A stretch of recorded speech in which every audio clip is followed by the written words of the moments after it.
星稀微落，些欣慰在风中醒来。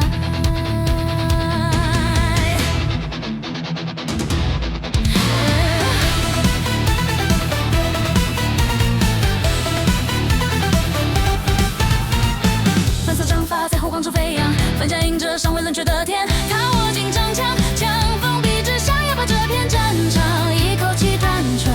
他不回头，掷地闪烁一句来了，下一瞬间，枪影已经撕裂前线。黑发垂在轰炸之后，现在右手倒在左，步伐稳得不像活人，更像为杀而生的鹰。他踏过倒下的敌军，刀剑交错，鲜花飞溅，没有多余的动作，只有确定命中的战绩。山上带上后上爱民铁骑撞击，可他们听得见彼此的呼吸，因为这不是第一次把后背交出去。并肩吧，就在这片血与火之中，不用誓言，不用回头，只要你还站着，我就不会倒下。长枪破伞，刀剑闪避，世界崩塌也无所谓，只要此刻我们仍在同一条战线。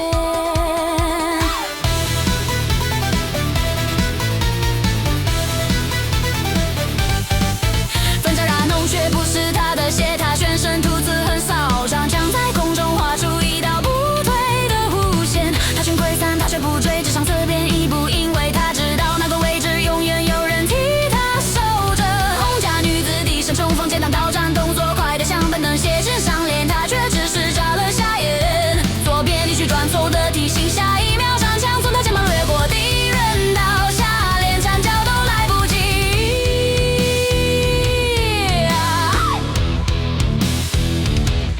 并肩吧，就在这片战场中拥有世界可以背叛，命运可以嘲笑，但只要你还在，我就敢向前。上手撕裂红炬，刀血上断退路，就算走不到明天，今天也要站着活完。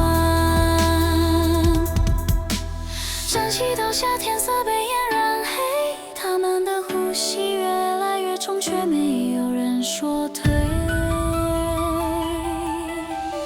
粉色的枪，黄色的人，在死海中画出只属于两人的路。如果